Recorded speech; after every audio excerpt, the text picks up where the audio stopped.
ان بھائیوں کے لیے نصیحت کر رہا ہوں جو اہل حدیث فکر سے دشمنی رکھتے ہیں۔ میں اسی موضوع کے قریب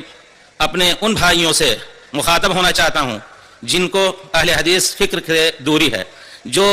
اہل حدیث فکر سے دور رہ کر کے سنی سنائی باتوں پر وہ عمل کرتے ہوئے اہل حدیثوں کے خلاف مختلف قسم کی باتیں کر کے اور گناہگار اس معنی میں ہوتے ہیں کہ خود اپنا گناہ اور اپنے پیچھے جن لوگوں کو اپنا متبع اور تابع بناتے ہیں ان کا گناہ بھی لے کر کے لوٹتے ہیں۔ شریعت میں یہ چیز معلوم ہے آپ کو، من سن سنتا سیئتا فلہ وزرھا ووزر من عمل بها، جس کسی نے غلط چیز کی بنیاد ڈالی، غلط چیز کو پھیلایا، اس کے پیچھے چلنے والے کا گناہ بھی اس پر ہوگا۔ شریعت مسلمانوں میں آپس کے اختلاف، میں مسلمانوں سے مخصوص صرف اہل حدیث، کیونکہ اللہ کا فضل ہے کہ اس وقت اہل حدیث کا جادو چڑھا ہوا ہے، یہ نہ سوچے کہ اہل حدیثوں میں اختلاف ہے۔ جو لوگ اہل حدیثوں میں اختلاف ظاہر کرتے ہیں وہ غلط کر رہے ہیں۔ اللہ کا فضل ہے کہ کسی کو ایسا نہیں سنا ہم نے کہ وہ کسی اہل حدیث یا اس جلسے کے خلاف باتیں کر رہا ہو کہ یہ جلسہ غلط ہے یا اس کے موضوعات غلط ہے، نہیں۔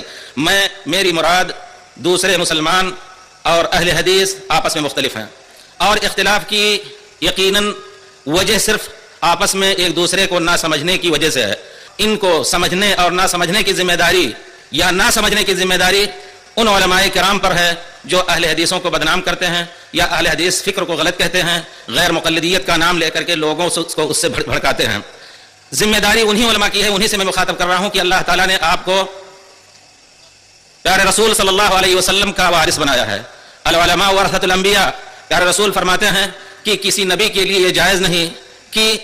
اللہ تعالیٰ کی طرف سے جو آیا ہوا خیر ہے اپنی امت کے کسی فرد سے اس کو چھپا لے، یا کسی نبی کے لیے جائز نہیں کہ اللہ تعالیٰ کی طرف سے جس شر کی وحی اور جس شر کا علم پیارے رسول کو دیا گیا ہے یا اس رسول کو دیا گیا ہے اس کو چھپا لیں۔ اس وجہ سے ہم ان ورثۃ الرسول سے مخاطب ہو کر کے کہتے ہیں کہ کیا حقیقت میں آپ کے دل میں اہل حدیثوں کے فکر سے یا اہل حدیث کے فکر سے، فکر سلف اور سلفیت سے آپ کو دشمنی ہے؟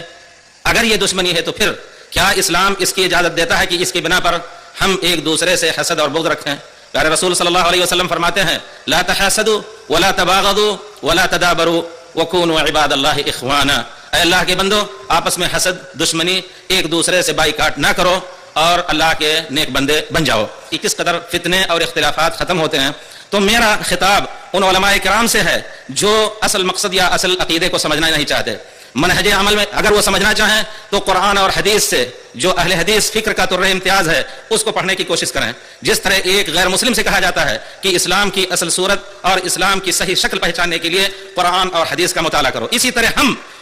ان سے مخاطب ہو کر کے کہتے ہیں کہ بھائیو، ایک مشورہ ہے، ایک نصیحت ہے، آپ کوشش کریں قرآن اور حدیث کو سمجھ کر کے اپنے عقیدے کو سنوارنے کی، انشاءاللہ پھر آپ اختلاف کسی اہل حدیث سے نہیں کر سکتے۔